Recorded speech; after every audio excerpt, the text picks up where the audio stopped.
that is responsible for the formation of all the blood cell, pluripotent stem cells. Out of these pluripotent stem cells, one cell is myeloid stem cell, याद है? And in myeloid stem cell, colony forming unit G and M, और हमें क्या required है? G. So colony forming unit G for granulocyte. तो इसी की हम बात कर रहे थे. Now, जब यहाँ पे सबसे पहला प्रोसेस जब हम बात करेंगे, फर्स्ट स्टेज जब आएगी, this is the first cell. जो हमने कल भी बात किया था, it's a highly proliferative cell, बहुत ज्यादा फास्ट ग्रोइंग सेल है. It's a highly proliferative cell and the name of the cell is myeloblast. So this is the first one, myeloblast. In this phase or in the myeloblast phase, here we have few number of क्या होते हैं? Ribosomes are there, जिसके through आपका growth and development होगा, protein synthesis होगा, and there is a nucleus. The next stage, second stage. In the second stage, this rapid growing myeloblast cell will change into a the next little bit we can say mature cell which is known as cyte. तो myelocyte जो है उसकी तरफ move करेगी और उसको बोलेंगे pre myelocyte. So this is a pre myelocyte. With this pre myelocyte, this is the nucleus and these are the basophil, ribosome. Now in this stage there is an appearance of non specific granules which cannot be stained by any color of dye. किसी भी colour की die से ये stand नहीं होते, उनको हम क्या बोलते हैं? Non specific granules. तो ये कौन सी स्टेज में अपीयर होंगे? आपके pre myeloblast. In the next stage, now this cell become more mature cell and in this cell again this is the nucleus and here we have the little bit less number of ribosome with the appearance of the specific granulocytes or the granules, and these granules are, if it is only the red color then this will form, सिर्फ red colour तो क्या बनाएगी? अगर red colour में stand हो रही तो कौन सी सेल है? एसिनोफिल. और अगर ये ब्लू स्टेनिंग हो रही है तो बेसोफिल. हमने बात किया था न्यूट्रोफिल का, इसलिए हम उसकी बात करते हैं. इसमें दोनों टाइप के आपके ग्रेन्यूल्स प्रेजेंट होंगे, blue and red, with the presence of non-specific granules. And here this stage is known as myelocyte. This is known as myelocyte. Till this stage, like the first stage myeloblast, second stage pre-myeloblast, and third stage myelocyte, pre-myelocyte. Like if the myeloblast number is 100, just for example, they will undergo mitosis. Meiotic division होगा. One cell will divide into how many cells in meiotic division? In meiosis it will divide into 4, and in mitotic division 2. So here is the mitosis division. So 100 cell will divide and they will form 100 myeloblast cell will divide and form 200 number of free myeloblast. So 100 myelocyte, 100 myeloblast cell थी, वो divide होकर कितनी pre myelocyte पाएंगे? 200. And again here the in pre myelocyte stage again यहाँ भी क्या होगा? Mitosis होगा. And here again the 200 number of cell will divide and they will form the 400 number of myelocyte. Clear? After that this myelocyte will undergo further maturation process with the nucleus. जो nucleus उसका maturation होगा. Here the nucleus will be appear little bit like this type of nucleus will be appear in this stage, and here we have the non-specific granules as well as specific granules. So in this stage only the nucleus maturation is undergoing, other things are same. So here the important point is that if the myelocytes number are 400, then the number of this cell is also 400. यहाँ पे mitotic division अब नहीं होगा. Mitotic division सिर्फ कौन सी number की cell में था? ऊपर जो 3 नंबर थे उन्हीं में ही रहेगा. Below this no mitotic division. So number of cell will be constant after the myelocyte. Myelocyte के बाद नंबर सारे क्या रहेंगे? सेम रहेंगे, 400, and this is known as metamyelocyte. Metamyelocyte. Now this metamyelocyte further mature, this will undergo further maturation and it will be look like a bilobed nucleus. Bilobed nucleus with all the granules, non-specific and specific granules. This cell is known as step cell, and the number of this step cell is also 400. After the step cells, now this cell is under the complete maturation stage, and here this cell having a multi-lobe nucleus, because we are discussing about the neutrophil and non-specific granule with a specific granule, and the disappearance of ribosomes. So ribosome यहाँ पे क्या हो जाएंगे? Disappear. सिर्फ क्या रहेगा? Nucleus और उसके साथ में non-specific and specific granules, and this cell is known as neutrophil. And the number of this neutrophil cell is also 400. So this is clear now how the granulopoiesis occur. Yes, कल यही पढ़ा था. Various stages हमने देखी थी अलग-अलग. Move करें आगे. अरे आया कुछ समझ में? और कोई डाउट? Yes. न्यूट्रोफिल के काउंट को क्या इंपैक्ट करेगा? Vitamin B12. So in case of erythropoiesis and in case of this granulopoiesis, or in case of next आज हम पढ़ेंगे thrombopoiesis, there are few factors which required for the growth and development of this cell. We required iron and folic acid. We required vitamin B12, which is very important for the growth of these all the cells. So आगे हम discuss करेंगे, like a person is having lack of vitamin B12 or lack of iron or lack of folic acid, then person will have the less number of mostly red blood cells. RBC का number क्या होगा, कम होगा. In case of neutrophils, neutrophils की बात करें, so हमने ratio देखा तो याद होगा 600, रेशो याद है, 600 is to 1 is to 40. This is the ratio of RBC, WBC and platelet. When number of vitamin B12 or the number of iron or folic acid will reduce, it will greatly affect the number of red blood cell, because most abundant number of cells are red blood cells, RBCs are there. So सबसे ज्यादा impact किस पे पड़ेगा, RBC के ऊपर. उनका formation जो है वो reduce हो जाएगा और आपको anemia देखने को मिलेगा. But in case of white blood cell and in case of platelet, platelet is not a complete cell, हमने already discuss किया, it's a fragment of cell, याद है. So इसके बारे में आज पढ़ाऊंगा मैं. But in case of white blood cell, it is in very less in number, बहुत ही कम नंबर में होता है.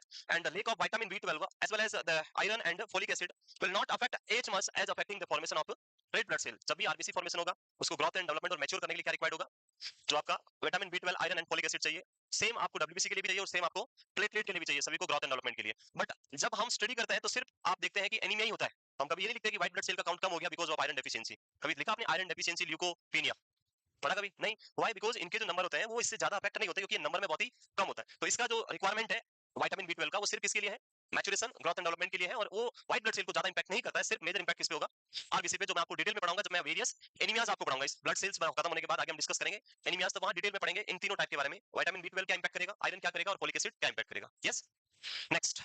और कुछ वो करें. It's very very hot environment, बहुत गर्मी है. आई डोंट नो, मुझे लग रहा है आपको भी हो रहा है. हाँ, next. So in last class we are discussing about the variation of white blood cell. Variation means increase number of white blood cell or decrease number of white blood cells. So in which conditions the number will be increase or decrease. So variation in the number of white blood cells. And यहाँ पे अगर हम बात करें तो सबसे पहले क्या आता है आपका ल्यूको, ओके बहुत बड़ा था, leucopenia. What is leucopenia?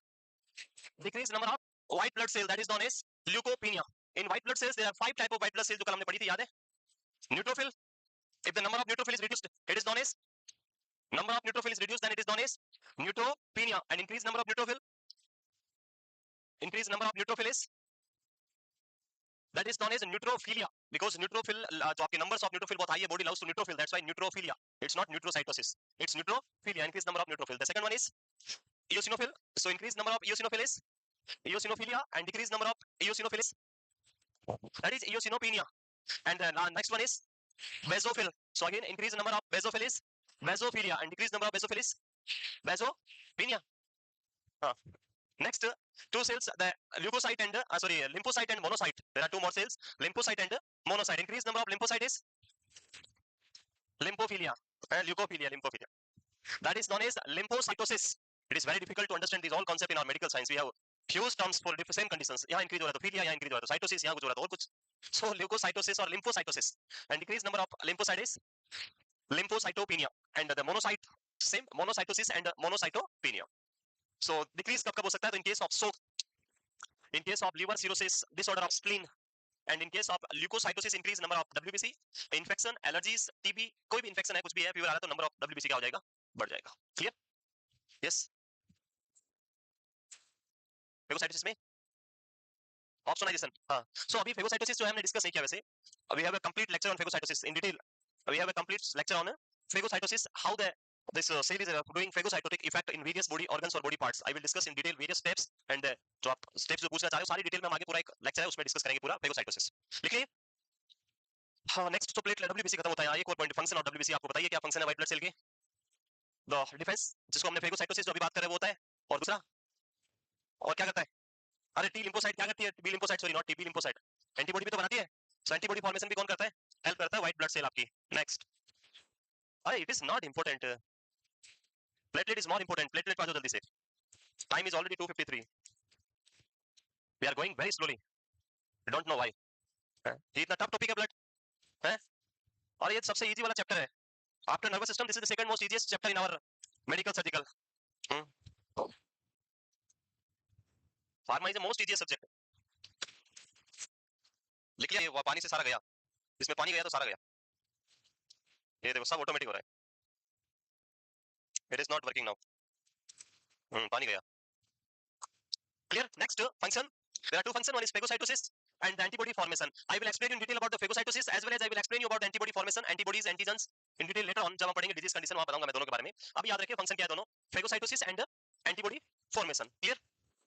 The last cell formed element WBC end होता है. उसके बाद next जो है हमारे पास वो है platelet और the thrombocyte. Platelet and thrombocyte. Very important platelet.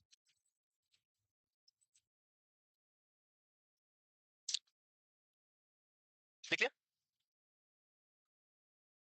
Move करें. Next. Thrombocyte or the platelets. The most first important question is it is not a complete cell, it is a fragmented cell. आज हम पढ़ेंगे ये कैसे बनता है fragmented cell. So the first one is it is a colorless, but important is it's nucleated or non-nucleated. Thrombocyte is nucleated cell or non-nucleated cell? Yes.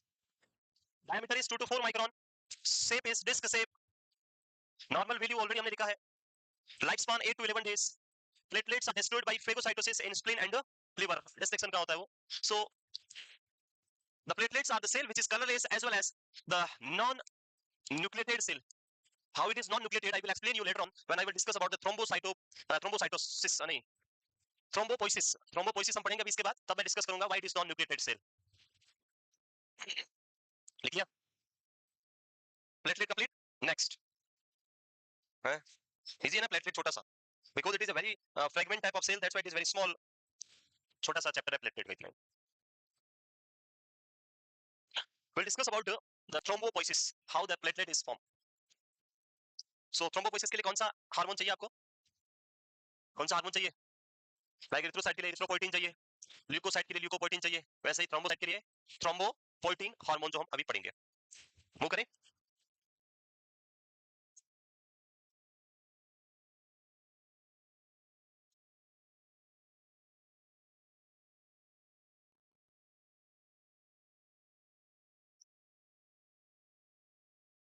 Platelet is also known as megakaryocyte, but megakaryocyte is not a platelet. Megakaryocyte is a whole cell or it's a complete cell. Platelet megakaryocyte से बनेगा, but megakaryocyte is a complete cell. And हम discuss करेंगे megakaryocyte कैसे यहाँ पे platelet बनाता है. ये लिख लिया. So next is function of platelet. क्या करता है? क्या करता है platelet? So it is responsible for blood clotting. It is also responsible for the repairs of capillary endothelium. We will discuss about the repair of endothelium with two mechanism, the intrinsic factor and extrinsic factor. Blood clotting सुना है? सुना है? नहीं सुना कोई नहीं. And sometime it also play as a role of defense against infection. थोड़ा बहुत रोल है, बाकी मेजर रोल किसका इन्फेक्शन में? व्हाइट ब्लड सेल का. वैसे ही बहुत ज्यादा गर्मी है, उसमें और ज्यादा गर्म चाय है, कैसे काम चलेगा? This is our lifestyle. In cold season, we are drinking various type of cold drinks. India is the country where the cold drinks are very much sold in cold season. Cold season में cold drink बहुत ज्यादा cell होती है. India is the country और राजस्थान में Jodhpur is the district और city जहाँ पे 45 डिग्री और 50 डिग्री टेम्परेचर पे the person like to drink only the hot tea. अगर आप गर्मी से ऐसे मर रहे हो और चाय मांग रहे हो, आपको अगर ठंडी चाय दे दी तो आप गुस्सा करेंगे, गर्म चाय नहीं है, क्या ठंडा दे रहा है. अरे भाई पहले इतना गर्म हो रखा है, ऊपर से क्या पिएगा? गर्म चाय. आज टुडे इज 20 आज सैटरडे ना, सैटरडे कल एक बिग एफएम आता है, आपने सुना होगा अभी तो, बिग एफएम. उसकी तरफ से कॉन्टेस्ट था, बिग मिर्ची बड़ा कॉन्टेस्ट. सुना है आपने? और जो उमेद गार्डन और जो अशोक उद्यान है वहां पे कंपटीशन था जहाँ पे फ्री मिर्ची बड़ा ईटिंग कंपटीशन था. जो सबसे ज्यादा मिर्ची बड़े या बिग बड़ा मिर्ची बड़ा बनाएगा खाएगा उसको इनाम देंगे वो लोग. So this is Jodhpur. यहाँ पे कंपटीशन पे मिर्ची बड़ेगा होता है. And after that eating that मिर्ची बड़ास all the persons are admitted in the general surgery department of AIIMS with the fistula, hemorrhoids, files, all the problems are there. It is very common. General surgery department हमारा यही काम कर रहा है. उनके पास और कोई काम ही नहीं है. इतने सारे मरीज आते हैं हेमोइड्स, फिर उनको बोलते हैं कचौरी कितनी खाई हो, तो सुबह रोज चाहिए होती है, रुकेंगे अभी भी नहीं हो. सो ये है हमारी कंडीशन. अब ये मजबूरी है, पीना पड़ेगा चाय. ठंडा तो ठीक है कोई नहीं, पर फॉर दिस नेक्स्ट 2 आवर्स जो क्लास है उसकी एनर्जी के लिए इसको क्या करना पड़ेगा? लेना पड़ेगा. अदरवाइज हम छोड़ दे रहे हैं. ये कैसे क्यों? There is some problem in the presentation, so just wait for 1 second.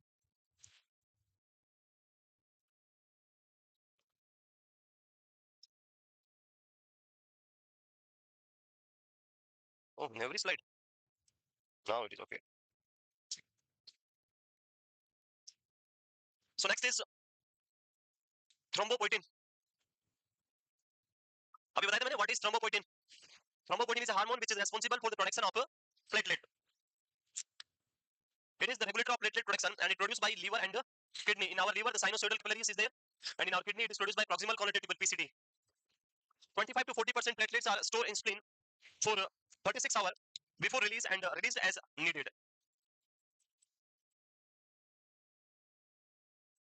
जितना प्रोडक्शन होता है टोटल नंबर ऑफ जो प्लेटलेट्स है उसमें से 25 to 40% जो प्लेटलेट्स होती है वो क्या रहती है स्टोर्ड फॉर्म में रहती है स्प्लीन के अंदर and when you required like bleeding is there और any type of trauma is there और you having any type of viral infection like dengue fever और प्लेटलेट्स का लेवल सडनली डाउन हो रहा है तो the spleen will give you that additional platelets जो stored है वो आपको रिलीज करेगा और आपको हेमोस्टेसिस इमीडिएटली मिल सके ब्लीडिंग को रोका जा सके.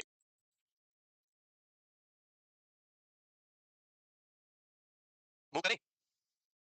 थ्रोम्बोपोइटिन पूछ ले कहां से रिलीज होता है तो दो ऑर्गन के नाम याद रखने one is liver and second one is the kidney. Liver के अंदर कौन सी सेल साइनोसोइडल सेल्स या कैपिलरीज होती है जानते हो थ्री टाइप्स ऑफ कैपिलरीज कौन कौन सी fenestrated capillaries sinusoidal capillaries and continuous capillaries. So in our liver we have sinusoidal capillaries which having so many gap in between two cells. There are a special type of capillaries in kidney which is known as fenestrated capillaries and in our blood vessels we have the continuous capillaries. लिख लिया. कौन पढ़ाएगा अब thrombopoiesis? अरे मेरे को तो पढ़ाना ही है आप लोग भी कुछ तो पढ़ाओ. प्लेटलेट काउंट इंक्रीज होगा तो thrombocytopenia and this may lead to bleeding. Examples like acute infection like in dengue fever. Dengue जानते हो? Dengue virus directly attack on your dengue platelet formation को ब्लॉक करता है या प्लेटलेट को डैमेज करता है? क्या करता है? इट ब्लॉक द फॉर्मेशन और it damage the platelet. So dengue virus directly attack on platelet. Directly किस पे अटैक करता है? प्लेटलेट पे अटैक करता है और सीधा उसको खत्म कर देता है. And next is anaemia aplastic anaemia acute leukaemia. So ये है decrease number of platelet. Dengue में एक स्पेशल टाइप का फीवर आता है. कौन सा ब्रेक होता है? ब्रेक बॉर्न फीवर या bone break fever. Break bone fever. What is the meaning of break bone fever? है हड्डी टूटने वाला बुखार. Why it is known as break bone fever? Joint pain होता है. So in case of dengue fever, person is having high grade fever and this dengue disease is mainly affecting the body joints, mainly affecting the body joints. So there are two conditions which is present together. One is joint pain that is very severe with the second one is fever and combined these are known as break bone fever. तो person bone break होने से जो bed red होता है वैसे हो जाएगा और चल नहीं सकता, बहुत सीवियर पेन होता है और साथ में फीवर हाई ग्रेड फीवर है. प्लेटलेट बहुत कम है चलेगा तो जॉइंट्स के अंदर क्या हो जाएगा? पेन तो हो ही रहा, ब्लीडिंग स्टार्ट हो जाएगा, हेमरेज हो जाएगा, इंटरनल ब्लीडिंग स्टार्ट हो जाएगा. तो it's a very dangerous disease और इसका सीजन चलता है जब आप लोग गर्मी का सीजन स्टार्ट होने वाला होता है तब इसका सीजन भी आने वाला होता है. गर्मी बंद होने वाला होता है अभी थोड़े दिन बाद आएगा जब आपके कूलर में पानी भरा हुआ रहेगा, फिर मच्छर आएंगे, फिर आपको फिर करेंगे. Thrombocytosis increase number of platelet. Increase number of platelet may occur in case of haemorrhage. Bleeding होने से बढ़ते हैं? यस और नो? ब्लीडिंग हो रही है तो प्लेटलेट बढ़ता है कम होता है? Absolutely it will increase. So उस एरिया को क्या करेगा? क्लोट कराएगा, वहां पे थ्रोम्बिन जो भी फॉर्मेशन अभी पढ़ेंगे आगे पूरा वो करवाएगा. The second one is trauma bone fracture. जो भी है डैमेज वाली सिचुएशन है वहां पे क्या होगा?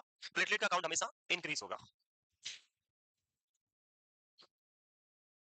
Next is the thrombopoiesis. कितना टाइम लगता है थ्रोम्बोपोइसिस में एक प्लेटलेट सेल बनने में? It's like erythropoiesis will take up to 7 days. Now how many days required for a platelet synthesis?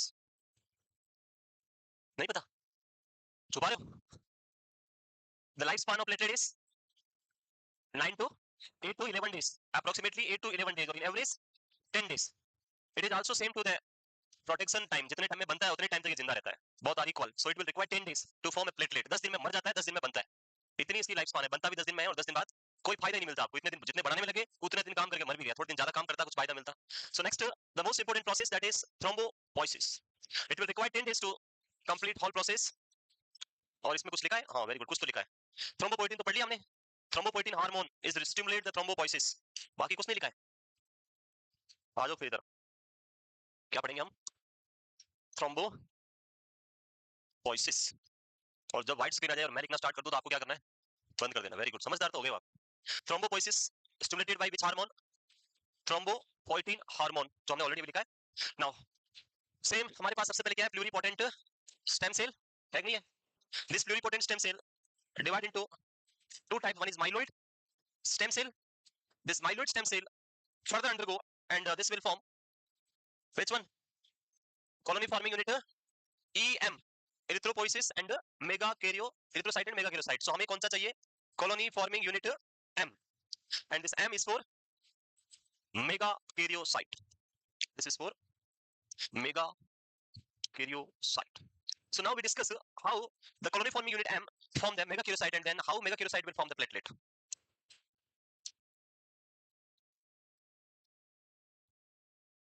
Clear? कौन बताएगा?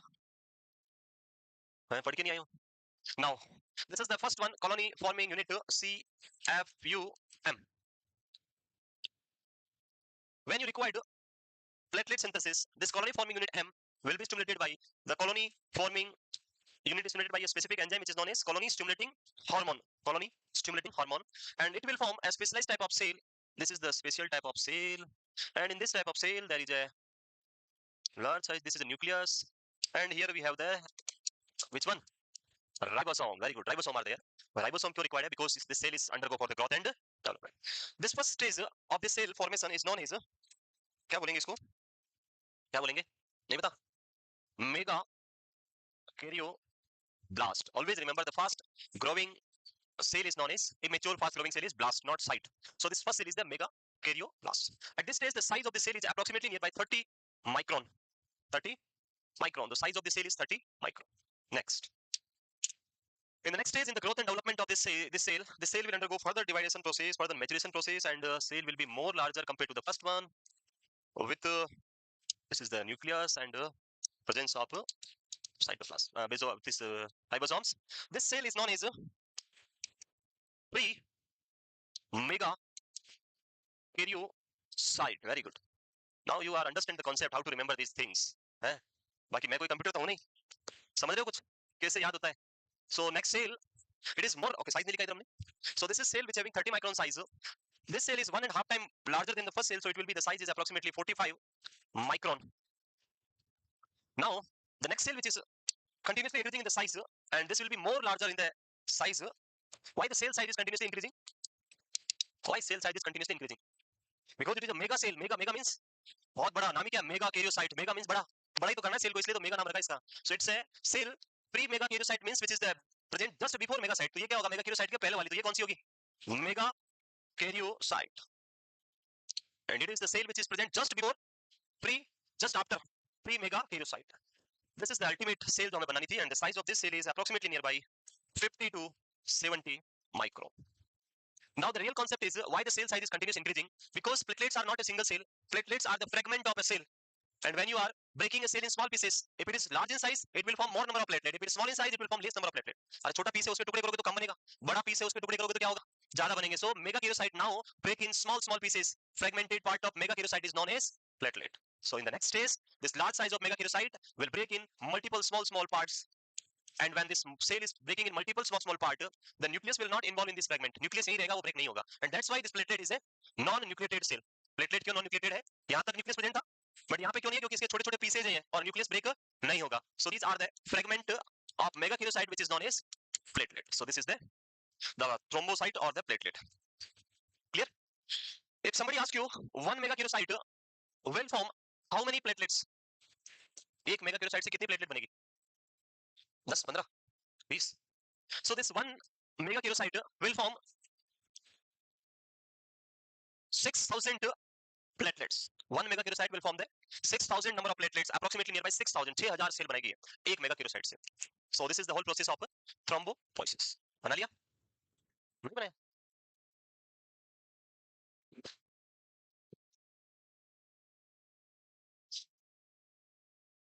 ये भी लिखना है?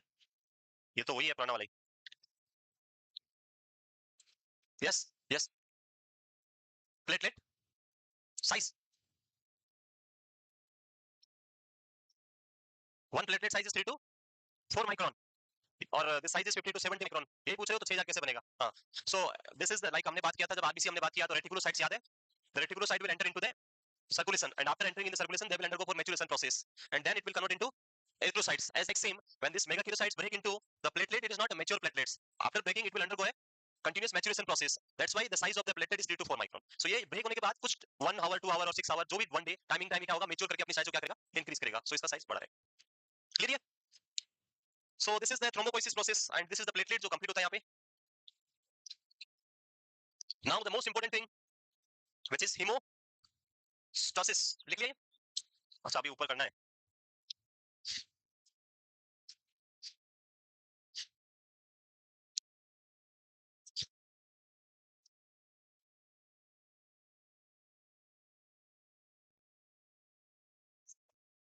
है लिखा ना हमने प्लेट साइज 3 to 4 माइक्रोन पहले लिखा ना, जस्ट बिफोर पहले वाला स्लाइड, पहले वाला पेज देखो आप, प्लेट कहां लिखवाया था मैंने? यस, मूव करें।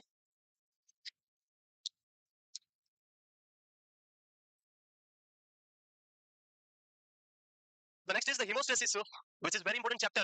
Hemostasis. पहले पढ़ा hemostasis, so you don't get confused with homeostasis.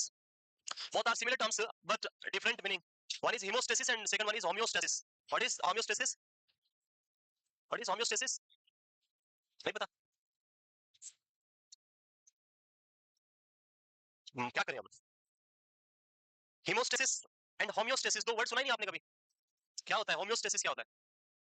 Hemostasis तो मैं पढ़ाऊंगा अभी, वो ब्लड का क्लोटिंग बनने वाला पूरा process, that is hemostasis. What is homeostasis? है इंटरनल एक्सटर्नल एनवायरनमेंट, उसमें balance banana, that is homeostasis. कल क्या बोला था मैंने पढ़ने के लिए? क्या था? ओरल, हाँ O G T T, oral glucose tolerance test पढ़ा कर जाके, कितना होता है after 2 hours glucose level? 114. Still you are confused. 140. So if it is 139 or less, it is okay. If it is 140 or more, then person is having diabetes. Diabetes. It may be a chance of getting diabetes mellitus. So we will go for the HbA1c test also and then confirm. और एक और क्या था? एक और कुछ बोला था मैंने? हाँ, infestation and infection. पढ़ा कर जाके, क्या होता है infestation? So when we are discussing about a microorganism which is very small in size and that is causing any type of disease, that come under the infection, and if any type of organism which is very large in size and causing the problem in your body, that is known as infestation. So parasites are the very large size of cell and it's come under the infestation. So this is only the difference. लिख लिया? हटा दें? अरे next move करें, आगे कुछ नहीं, ये तो बना दिया ना, आगे हटा दें इसको। डॉट भी यहीं से देख के बनाना है, कितने बनाए गिन के लगाओगे हैं? 6000 डॉट लगा दो, 6000 डॉट्स। नेक्स्ट, सो कल क्या पढ़ना है? Homeostasis. What is the meaning of homeostasis? Homeostasis fundamental पढ़ा है सर ने, कंप्लीट हो गया, और सर ने पढ़ाया भी है ये वाइटल साइन में, पढ़ के आना क्या पढ़ोगे? होम्योस्टेसिस। और आज हम क्या पढ़ेंगे? हीमोस्टेसिस। अभी किसको नहीं बोल रहा है, कहीं से भी देख के घर से कल पढ़ के आना है। This is assignment. अगर घर पे एक एक टर्म भी सीखोगे और वही अगर एग्जाम में कुछ आता है तो हेल्प मिलेगा आपको। थोड़ी सी अपने से मेहनत करके कोशिश करो तो आपको ज्यादा समझ आएगा। उस टर्म को सर्च करो, देखो क्या है मीनिंग उसका, समझो तो आएगा कुछ। लिख लो आपकी छत पे उसको आगे जाके, घर जाके कि ये होता है, इसका मीनिंग याद रहेगा। ये लिख लिया? Next, haemostasis. So it is very important to understand. जब हम बात करें एक ब्लड वेसल्स की, ये ब्लड वेसल्स है, oh it's not in outside, of course inside the cell. So this is the endothelial lining of the blood vessel on both side. ऐसा ही होता है। We are just enlarging a single blood vessels to understanding whole pathophysiology of this vessel. ऐसा ही लग रहा है कुछ pipe जैसा? हाँ, very good. I will make it more beautiful for you. Now you can enter inside this. Why I'm wasting time on this? उसका reason है, बाकी आपको अपना टाइम वेस्ट नहीं करना है। आप पहले समझो, मैंने बोला है मैं जब लिखता हूँ तब आपको बिल्कुल लिखना नहीं, हो सकता है आपके काम की चीज ही ना हो, या हो सकता है मैंने ऐसे ही बनाई हो, गलत हो जाएगा है। नेक्स्ट, किसी ने ऐसे लिखा बोला था कि कुछ थिंग्स होती है जिन पे कभी अपना टाइम वेस्ट नहीं करना चाहिए। अगर आप सही हो तो अपने आप को सही प्रूव करने के लिए टाइम वेस्ट नहीं करना है। आप सही हो तो सही हो, अपने अंदर मान के रखो, बाकी को प्रूव नहीं करना कि मैं सही हूँ। 4 दिन हो गए लगे हुए उनको बताने के लिए नहीं मैं सही हूँ, और वो 4 दिन वेस्ट कर दिए। Second thing, if you are wrong, don't waste the time to prove right. अपने आप को गलत है लेकिन सही करने में 10 दिन लगा रखे हैं, 10 दिन से यही कोशिश करें कि मैं कैसे सही लगूं इनके सामने, उसमें भी टाइम वेस्ट नहीं करना है। आप गलत हो, मान लो yes I am wrong, time खत्म, वहां पे बात खत्म हो जाएगी, खत्म, टाइम वेस्ट नहीं होगा। थर्ड थिंग, अगर आपको कभी किसी की हेल्प, कोई भी हेल्प रिक्वायर्ड है तो उससे पूछने के लिए आपको टाइम वेस्ट नहीं करना है। चाहिए हेल्प, तुरंत पूछ लेना है। 4 दिन हो गए सोच रहे हैं पूछूं कि नहीं पूछूं, क्या सोचेगा? फिर 5वें दिन जाके पूछ रहे हो तो 5वें दिन नहीं सोचेगा वो, है या ऐसा लेता 5 दिन बाद अब आज नहीं सोचेगा वो, सही है। और टाइम वेस्ट क्यों करना है? So don't waste that time. आपको हेल्प चाहिए तो तुरंत पूछ लो। फर्स्ट थिंग इज, अगर आप राइट हो तो उसको किसी के सामने प्रूव करने के लिए टाइम वेस्ट नहीं करना है। गलत हो तुरंत मान लो, सही होने के लिए टाइम वेस्ट नहीं करना है। थर्ड थिंग, अगर हेल्प चाहिए तो तुरंत पास करो, वेस्ट नहीं करना टाइम। एंड फोर्थ, लाइफ के अंदर टाइम बहुत कम है, बहुत छोटी लाइफ है, थोड़ा सा टाइम है, और उसको एक आप इसी तरह की लाइफ में निकाल दोगे, वेस्ट कर दोगे, लाइक दुख रह के, रो रो के, उदास रह के अगर टाइम वेस्ट करोगे तो फिर पीछे बचेगा नहीं। इसलिए ये सारी चीजें लाइफ में नहीं होनी चाहिए। सो दीस आर द 4 थिंग जो हमें हमेशा याद रखनी है टाइम वेस्ट होने से अपने आप को बचाने के लिए। वेस्ट कभी भी नहीं करना है। तो आपको भी यहाँ पे पहले क्या करना है, फोकस करना है, ध्यान से समझना है, उसके बाद बनाएंगे, देखेंगे बनाना कि नहीं बनाना। सो मेरा जो यहाँ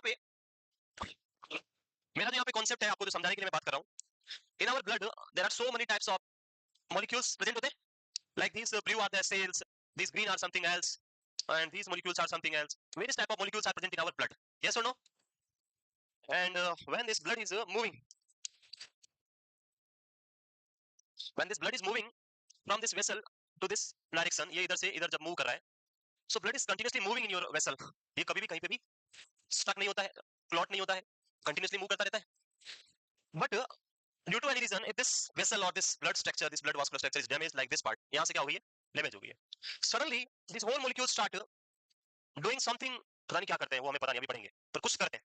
एंड वो करने से यहाँ पे क्या करते हैं, ऐसे कुछ ऐसा बना देते हैं, और जो ब्लड आ रहा था वो आना बंद हो जाता है. सो यहाँ पे दो मैकेनिज्म है. फर्स्ट मैकेनिज्म कि ब्लड वेसल्स के अंदर ब्लड क्लॉट क्यों नहीं होता है, why blood is not clotting inside the blood vessel, and why blood is clotting when there is a injury. दोनों आपको पता होंगे तो आप किसको समझ पाएंगे, हेमोस्टेसिस को समझ पाएंगे. तो first question is why blood is not clotting in blood vessel.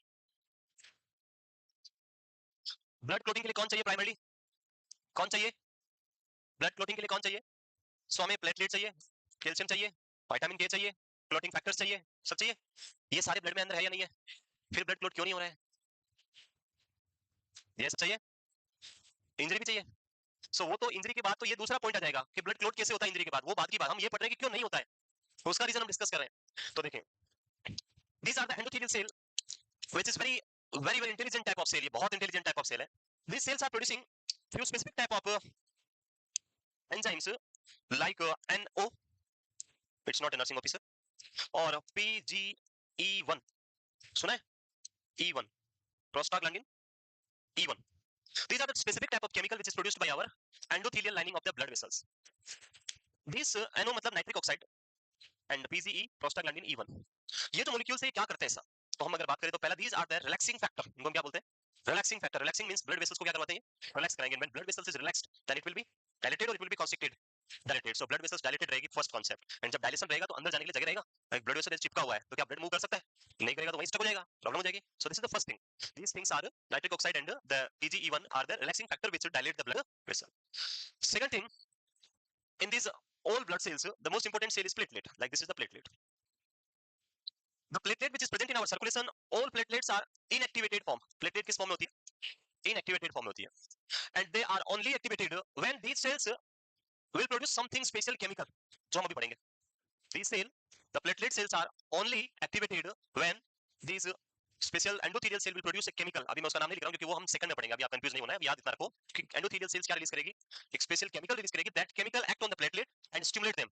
After activation of the platelet, this platelet will get stuck on the part where the injury happened. जहां पे इंजरी हुई वहां जाके क्या होगी, चिपक जाएगी. सो सेकंड मैकेनिज्म क्या है, these endothelial cells are not producing platelet activating enzyme normally. ये सेल्स नॉर्मली कभी भी प्लेटलेट को एक्टिवेट करने वाला एंजाइम प्रोड्यूस नहीं करती है. And when this enzyme is not there in the blood, the platelet will not activate. And platelet activate नहीं होगा तो कभी भी प्लेटलेट इस वेसल्स पे जाके स्टिक नहीं होगा. When these cells are producing platelet activating enzyme, this enzyme activate the platelet. Now this platelet is stick here, and after sticking here, the platelet जो एक बार जब स्टिक हो जाएगी तो स्टिक होने के बाद जो प्लेटलेट है वो फेविकोल की तरह हो जाएगी. फेविकोल जानते हो, ये आपका फेविक्विक जानते हो, फेविक्विक की तरह जो भी इसके पास आएगा उसको क्या करेगी, चिपका देगी. It will be a sticky nature platelet after activating. Activate होने के बाद जब एक बार एडहेर हो जाएगी, चिपक जाएगी वॉल के ऊपर. एडहेर होने के बाद कौन सा नेचर आ जाएगा इसमें, स्टिकी नेचर आ जाएगा. And that sticky nature attract other sales, और वो सारी सेल्स क्या होगी इसके ऊपर चिपक जाएगी, और उसको हम बोलते हैं प्लेटलेट का जो क्लोट हम बात करते हैं, प्लेटलेट प्लग फॉर्मेशन, जो आगे मैं पढ़ाऊंगा अभी. तो प्लेटलेट प्लग फॉर्मेशन होगा. फिर उसके बाद सेकंड प्रोसेस आता है जिसको हम बोलते हैं कोगुलेशन, जो हम आगे पढ़ेंगे उसको एक्सटेंसिंग एंड इंट्रिंसिक पाथवे के साथ में. सो यहाँ पे तीन फैक्टर जो मैंने पढ़ाए वो क्लियर हो गए. पहला फैक्टर क्या था, रिलैक्सिंग फैक्टर. प्लेटलेट क्या करती है, सॉरी ब्लड वेसल्स जो है एंडोथेलियल सेल क्या करती है, रिलैक्सिंग फैक्टर प्रोड्यूस करके वेसल्स को क्या रखती है, dilate. Second thing, endothelial cell does not produce platelet activating enzymes. Third thing, because platelet activating enzymes not present in our blood normally, the platelet will never be activated and they will never adhere to the blood vessels wall and they will never be in the sticky nature, and that's why blood will never be clot in normal situation. Clear है. तो अब हम start करते हैं कौन सा process, haemostasis. इसलिए मैं बोला था इसमें लिखने के लिए कुछ भी नहीं है. Haemostasis, haemostasis means arrest of bleeding. So arrest of bleeding and events preventing the excessive blood loss. It is a type of condition which prevents the excessive blood loss. It has three stages and these are,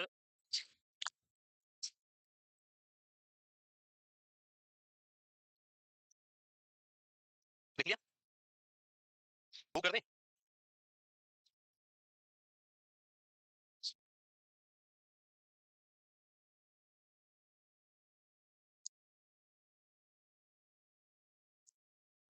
लिख लिया. Hemostasis is the arrest or bleeding का stop होना. Stoppage of bleeding is known as hemostasis. The next is three stages क्या क्या हो सकती है? So पहला क्या होगा? Damage of blood vessels that में lead to coagulation of platelet, कैसे होगा मैं अभी पढ़ाऊंगा पूरा डिटेल में। देन उसके बाद एक्टिवेशन ऑफ प्रोथ्रोम्बिनेज, ये कैसे होगा वो भी हम अभी पढ़ेंगे, दो पार्ट में पढ़ेंगे। और उसके बाद conversion of prothrombin into thrombin, and then आपका conversion of fibrin into fibrin. So I will explain you in detail all this processes. ये सारे प्रोसेस अभी हम पढ़ेंगे वन बाय वन डिटेल के अंदर कि कैसे आपकी बॉडी के अंदर ये सारे फॉर्मेशन होते हैं।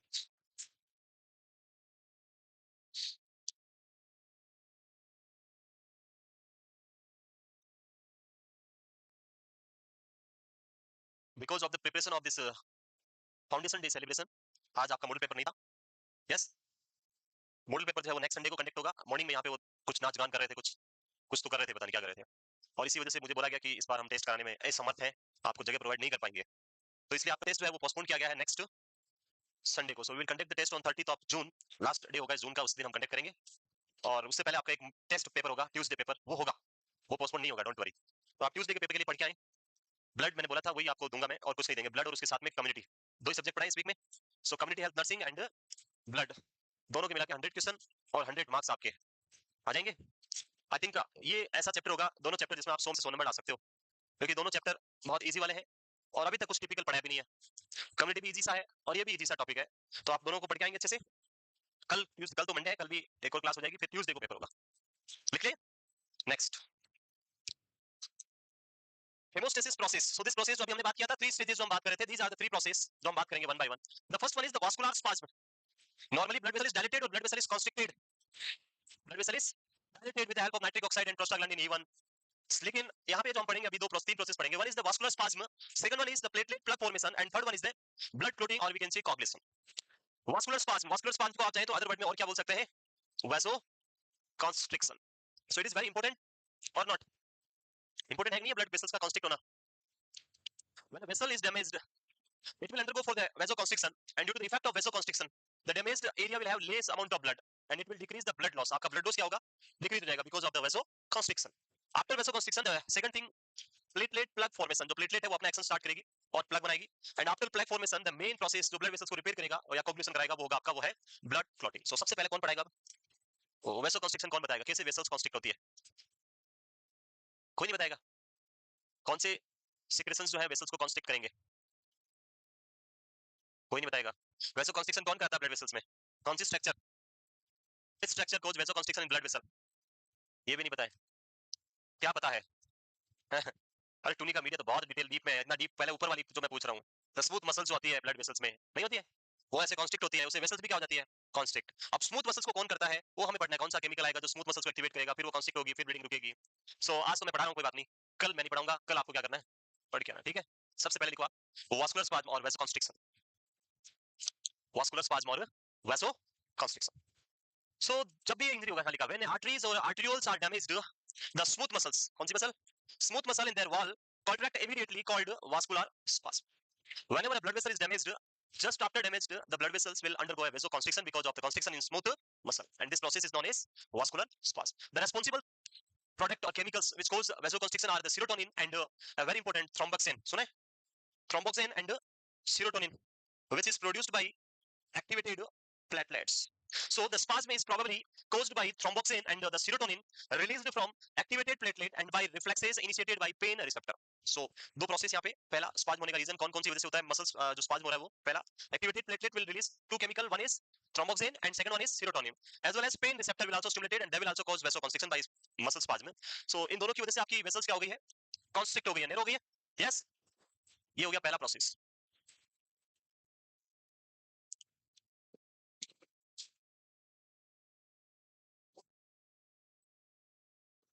So किसी भी तरह का वास्कुलर इंजरी होगा, at that time the vessels will undergo the vasoconstriction because of the two chemicals, the thromboxane and the serotonin, which is produced by platelet.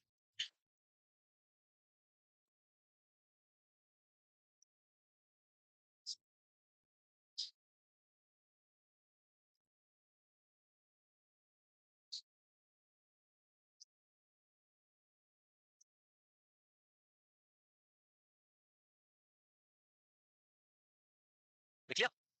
Yes, वो करें?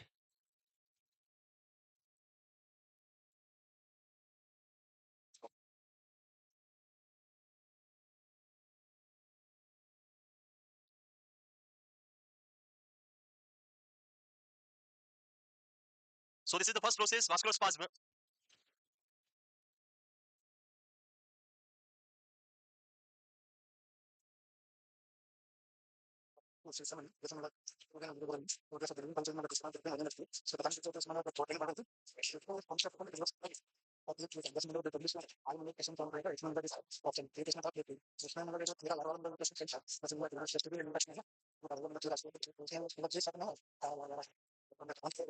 नहीं ऐसा नहीं होता है, नंबर तो बढ़ सकते हैं इतने भी, वो तो कोई इन्फेक्शन टाइप लिखा होगा इसलिए वैसा अलग होगा।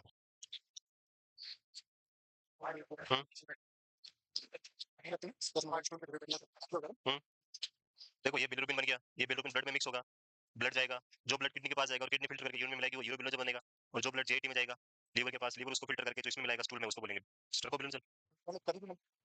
ब्लीडिंग किसकी?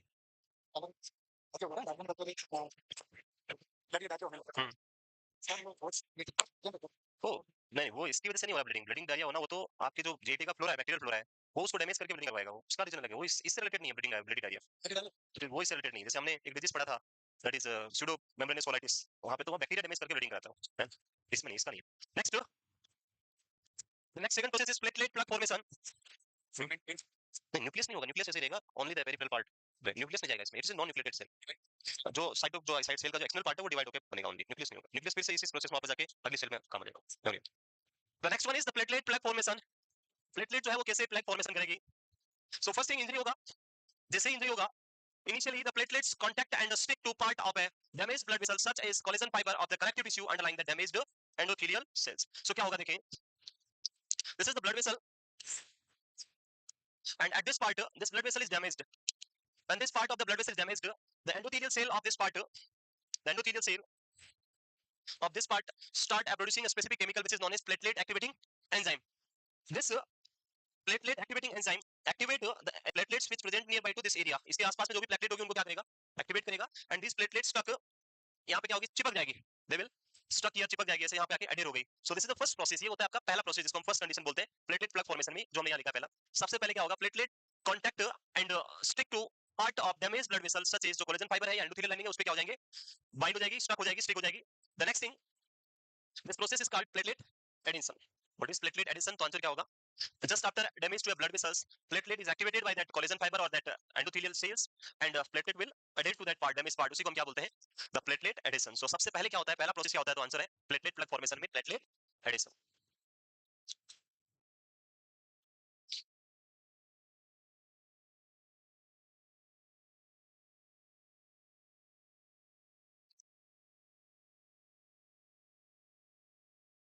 The first process is platelet adhesion, जहां पे जैसे ही डैमेज हुआ प्लेटलेट एक्टिवेट होके उस डैमेज पार्ट पे जाके क्या होगी, चिपक जाएगी, प्लेटलेट गेट स्टिक और the damaged blood vessels connective tissue और the collagen fibre, that process is known as platelet adhesion. After the adhesion, चिपकने के बाद अब क्या होगा नेक्स्ट, ये लिखिए, एक बार जब प्लेटलेट ब्लड वेसल्स पे अडेयर हो जाएगी, स्टिक हो जाएगी, now this platelet change their behaviour completely, the work in differently, like ये प्लेटलेट जो हमने अभी बनाया था इधर, यहाँ स्टिक हो जाएगा, स्टिक होने के बाद they will create many processes over the surface of this platelet, platelet अपने सरफेस पे क्या बनाएगी, ऐसे बहुत सारे प्रोजेक्शन बनाएगी, फिंगर लाइक प्रोजेक्शंस। जब आपने देखा कि जब डैमेज नहीं था तब तो अंदर ऐसे घूम रही है, कुछ नहीं कर रही है, लेकिन जैसे ही ये ब्लड वेसल्स पे स्टिक हुई, just after the injury when the blood this platelet is stick over the blood vessels, after sticking on the blood vessels, this platelet form finger like projection over the surface of the platelet, and these finger like projection, like ये finger like projection बन गए, they will catch other cells, इनसे क्या हो जाएंगे, दूसरी cell आके इनमें क्या हो जाएगी, ऐसे स्टिक हो जाएगी, रुक जाएगी, ऑफसेट करेगी, वहीं पे उनको होल्ड कर लेगी। सो नेक्स्ट प्रोसेस आएगा, ये लिखिए, हटा दे इसको। The next process is due to adhesion the platelets become activated and they extend many projections that enable them to contact and interact with one another platelet. So एक बार जब ये stick हो गया, तो हमने इधर बनाते हैं, इसको आगे कंटिन्यू करते हैं।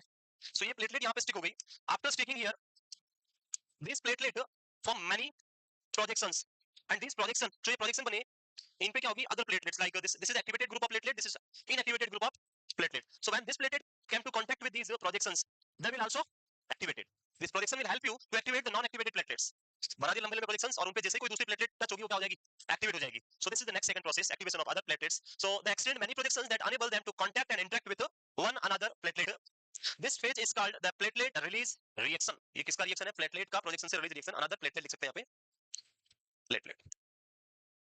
Clear? The first process is platelet adhesion, second process is platelet release reaction, next third one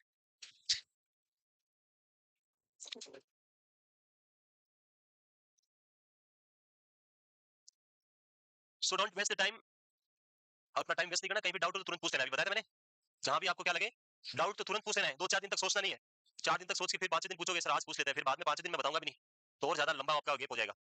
yes, कोई डाउट है? Very good. I don't know, मुझे कभी कभी लगता है आप लोग आइंस्टीन को भी फेल कर दोगे। आइंस्टीन को जानते हो? Albert Einstein, it is only the person जिसने अपने ब्रेन को 40% यूज किया था। अब आप सोच सकते हो आप कितना यूज करते हो?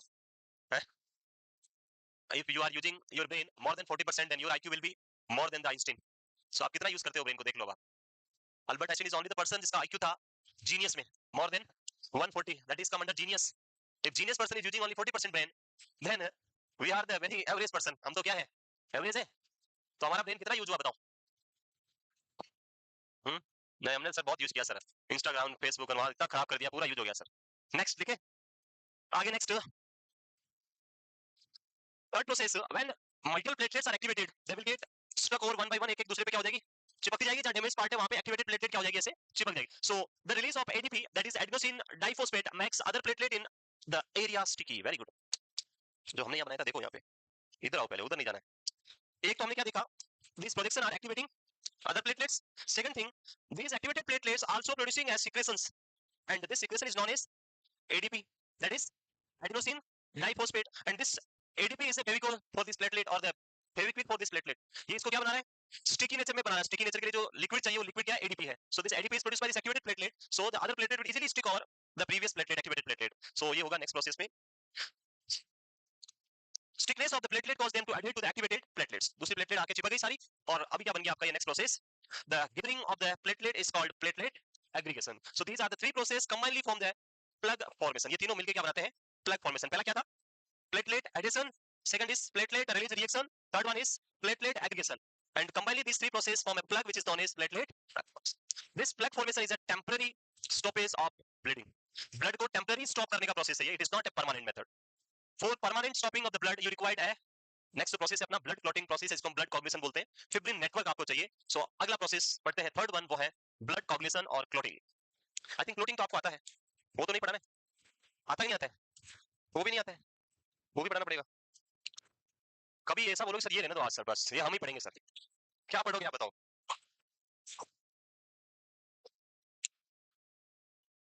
है? क्या पढ़ोगे आप लोग बताओ? Erythropoiesis already completed, which is not completed, anaemia, RH grouping, ABO grouping. So next move करें, तो क्लोट फॉर्मेशन हो गया आपका, नहीं क्लोट नहीं, प्लग फॉर्मेशन हो गया। अब तीसरा क्लोट तो पढ़ेंगे, क्लोट कैसे बनेगा, कैसे आपका फिब्रिन का नेटवर्क बनेगा, extrinsic factor, extrinsic pathway, intrinsic pathway क्या होता है, ये सब देखते हैं, लिख लिया। Next, eventually the accumulation and attachment of large numbers of platelet form a mass called platelet plug. So this is the platelet plug formation. Now the most important part, blood coagulation, third one. In blood coagulation the main thing which is required, बिल्कुल रजनी कह रही है sir intrinsic and extrinsic पता है, वो रहने दो, रहने दे। I will ask you a question about these extrinsic and intrinsic factor. If you give the answer, मैं रहने दूंगा, है? If you not give the answer, तो भी मैं नहीं पढ़ाऊंगा। क्या करना है?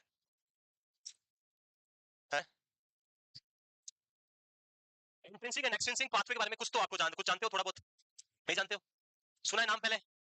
चलो मैं कुछ क्वेश्चन पूछ रहा हूँ फिर अभी आपसे, लिखिए किस किसने ब्लड पढ़ा है पहले, ऑनलाइन या ऑफलाइन? यहाँ पे मैं सिर्फ उनसे ही पूछूंगा, कोई हाथ खड़ा नहीं कर रहा है। मैं देख रहा हूँ बहुत सारे जो नहीं लिखते हैं, because they already completed one previously. जो नहीं लिख रहे हैं वो सब मुझे पता है, कौन कौन नहीं लिख रहे हैं, उनके पास पहले से लिखा हुआ है, यार जस्ट एडिंग पॉइंट्स जो नहीं लिखे हुए हैं बस, तो उनको पता है कि वो पहले से पढ़े हुए हैं। कौन कौन है, ईमानदारी से हाथ खड़े करो। वन इज तनुप्रिया, उसके अलावा कौन है जो पढ़ा हुआ है? कोई नहीं है, आप ही ने पढ़ा है, आपने भी पढ़ा है, और कोई नहीं है, बाकी कोई नहीं है। मैं भी पहली बार ही पढ़ रहा हूँ आपके साथ, है? चलो बताओ, तनुप्रिया बताएगी अभी। यस, दोनों नाम सुने, extrinsic pathway and intrinsic pathway. देखो इसमें कुछ नहीं लिखा हुआ है, इसमें लिखा हुआ है ब्लड क्लॉट होने के लिए क्या चाहिए, विटामिन के चाहिए और कैल्शियम चाहिए, बस बाकी खाली है, बाकी आगे मुझे लिखना है। सो मैंने अभी नहीं पढ़ा है, मुझे भी अभी लिखना पड़ेगा। तो बताओ क्या होता है, सिंपल सा क्वेश्चन है, एक्सट्रिंसिक पाथवे और इंट्रिंसिक पाथवे, दो पाथवे है। एक्सट्रिंसिक पाथवे कब यूज होगा और इंट्रिंसिक पाथवे कब यूज होगा? दोनों का अल्टीमेट गोल, लास्ट जो एंड बनेगा, that is the fibrin network. दोनों से क्या बनेगा, फिब्रिन बनेगा व्हिच इज द स्ट्रांग मास, जो नेटवर्क बनेगा, तो ब्लड क्लॉट को रोकेगा और आपकी ब्लड वेसल्स को रिपेयर करेगा। दोनों का गोल सेम ही है, एंड गोल, बट अलग अलग पाथवेज हैं, डिफरेंट डिफरेंट पाथवेज। तो अगर एग्जाम में पूछ ले आपसे कोई कि कब हम extrinsic pathway blood vessels use करेगी, कब ये इंट्रिंसिक में जाएगी, या ऐसा कुछ बनता है इस बार ये थका हुआ इसमें जाओ भैया, ये बना कर देता है। हाँ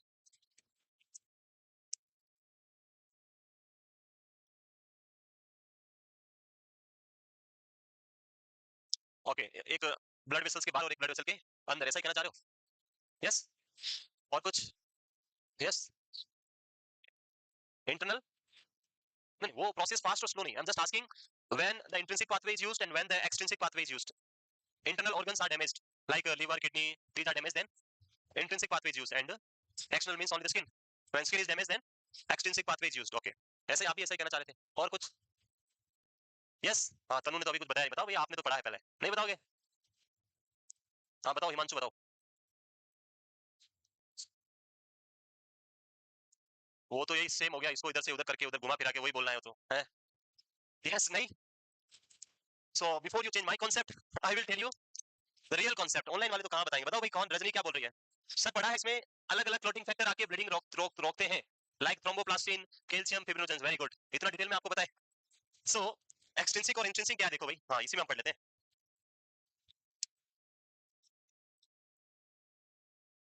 this is the blood vessel, endothelial cells of the blood vessels. First thing is, it is not for internal organ or external organ. You have to change your concept. It is not related to internal organ or external organ. It is related to blood vessel. Blood is coming out from a blood vessels, not coming out from a organ. Blood कहाँ से आ रहा है? Organ में भी कहाँ से आ रहा है? Vessel से आ रहा है. So we are stopping a blood in blood vessels. ऐसा सीन क्या, यहाँ पे आके हम कुछ बना रहे हैं, क्लोट बना रहे हैं, बाहर नहीं बना रहे हैं। क्लोट कहाँ बनेगा? It is on the blood vessels or inside the blood vessel or somewhere in the blood vessels. So this is the blood vessels. There are two types of injury. When this blood vessel is injured from inside, from inside, but the wall of this vessel is completely intact. The vessel is damaged, but is damaged from inside, and the wall is completely intact. At this time, the same process होगा, यहाँ भी platelet activate होगी, सब कुछ होगा, क्योंकि endothelial cells क्या हो गई है? डैमेज हो गई है। And in this situation, when the pathway is used, that is known as intrinsic pathway. That is known as intrinsic pathway. And when the blood vessel is damaged completely, and blood is coming out from this vessel, in came to environmental contact or inside the body, vessels cut गई और blood बाहर निकल रहा है vessel से. In that situation, the pathway which is used, that is known as the extrinsic pathway. Clear? Yes or no? अरे कुछ आया समझ में? इंट्रिंसिक पाथवे और एक्सट्रिंसिक पाथ, आप दोनों में होता क्या है, डिफरेंस क्या है, वो समझते हैं? Which one is more easier, intrinsic और एक्सट्रिंसिक? हमारे याद रखने की बात कर रहा हूं, होने वाली बात नहीं, वो क्या होता है वो तो ठीक है, होता रहेगा, हमें मतलब नहीं, हमें याद रखने में कौन सा इजी है?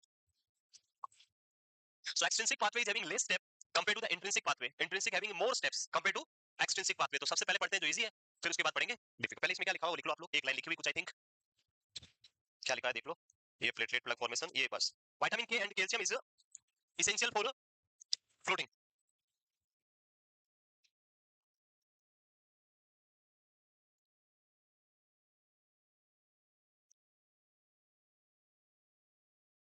वो करें?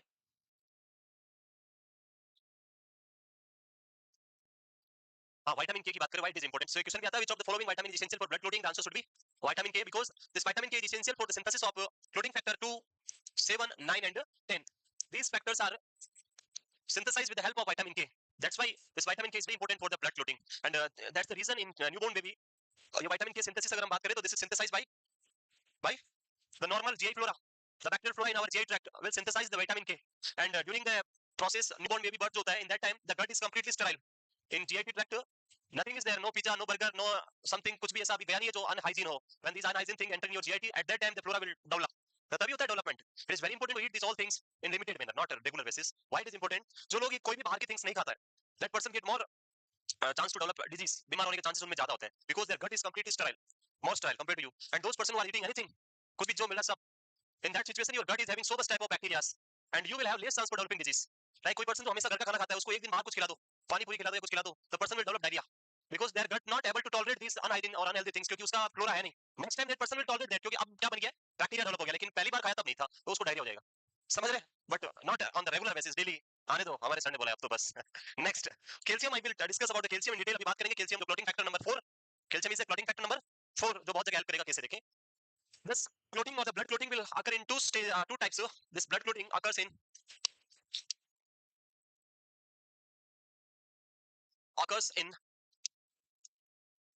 two types, not steps. दो टाइप से होती है, one is extrinsic pathway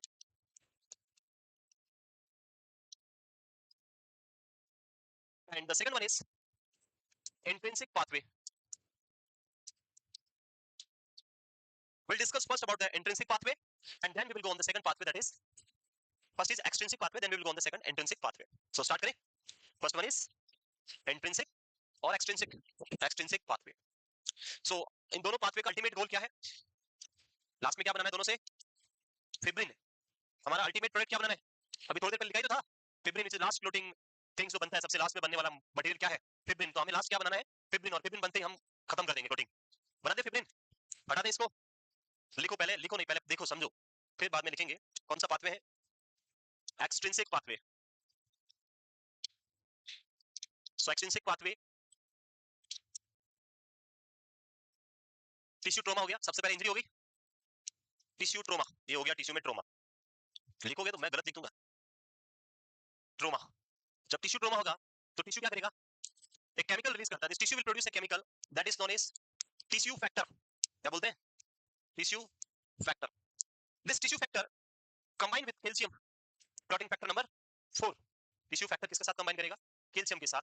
and this two things, the tissue factor as well as calcium, combinedly act on a clotting factor number 10. Which factor?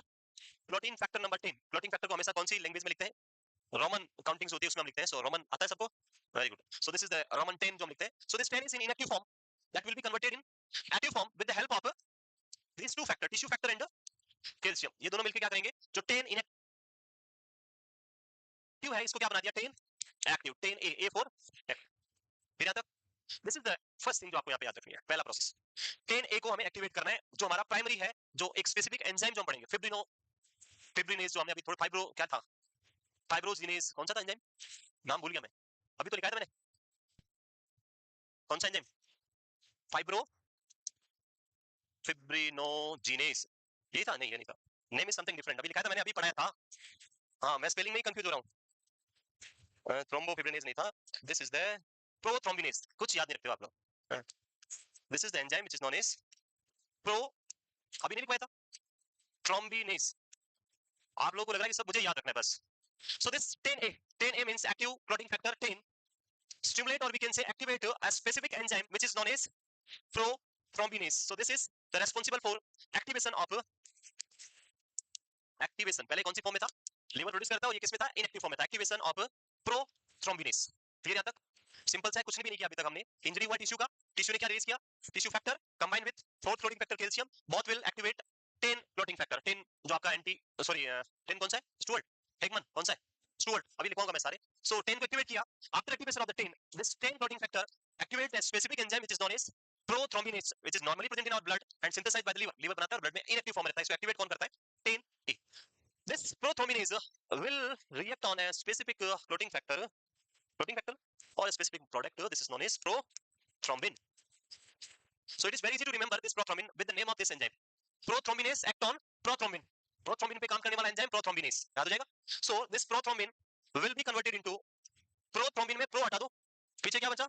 Thrombin. Very good. याद हो गया? सारे इसी में है. Thrombin.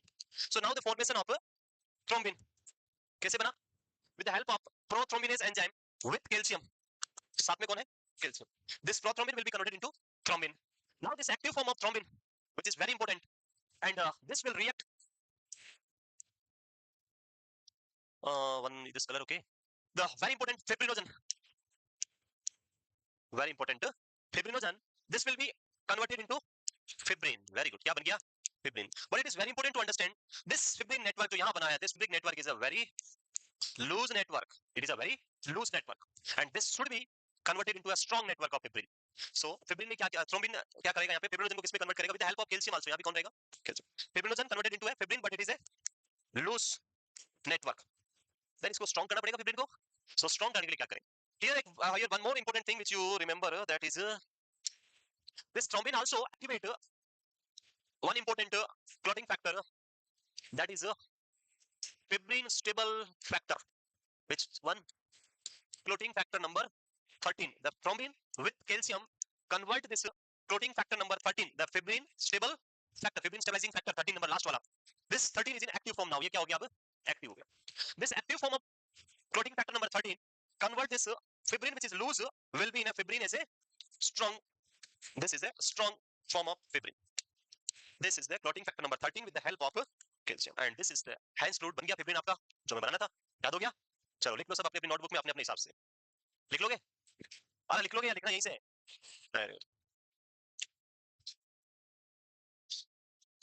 This is the extrinsic pathway. छोटा सा pathway देखो इतना सा है. दिख रहा है इतना? अरे दिख रहा है बड़ा करना है. दिख रहा है? कोशिश जूम करो थोड़ा देखे. हैं? थोड़ा सा ध्यान रखना है कौन सा क्या है जो नहीं समझ आए तो तुरंत टाइम वेस्ट नहीं करना है पूछ लेना है.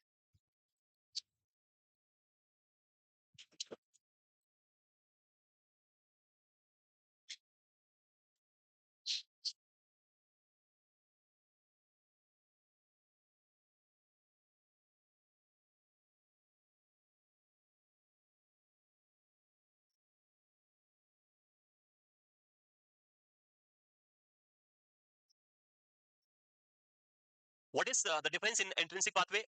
इससे क्या एक्स्ट्रा है? सो इतना यहाँ से लेके इंट्रिंसिक पाथवे जो हम पढ़ेंगे यहाँ तक जो हमने ये 10 के बाद जो भी है वो सारा सेम रहेगा. इसके ऊपर कुछ अलग है, नीचे वाला सारा क्या रहेगा? सेम रहेगा. अभी देखें कैसे होगा बताते हैं भी आपको. फर्स्टली टिश्यू ट्रोमा और tissue damage. That damage tissue will release the tissue factor. This tissue factor combined with calcium and stimulate factor number 10 और इसको क्या बना देगा? 10 activated. After activation this prothrombin जो प्रोथ्रोम्बिनेज एंजाइम है 10 एक्टिवेटेड क्या करेगा? प्रोथ्रोम्बिनेज को एक्टिवेट करेगा. एंड ये एक्टिवेट होने के बाद में प्रोथ्रोम्बिन को कन्वर्ट करेगा थ्रोम्बिन में और थ्रोम्बिन आपका लूज फिब्रिन बनाएगा और उसके साथ में 13 जो है उसको भी एक्टिवेट करेगा और जो एक्टिवेटेड 13 है वो क्या करेगा? स्ट्रांग फिब्रिन बनाएगा. Here during activation process of 10th floating factor with the calcium tissue factor, one more floating factor which help you, that is floating factor number 5. It will also help you to activate this 10. sometime ये भी कभी पूछ ले तो याद रख सकते हैं आप. 5 मूव करें. याद हो गया नहीं हुआ? ऊपर करना है.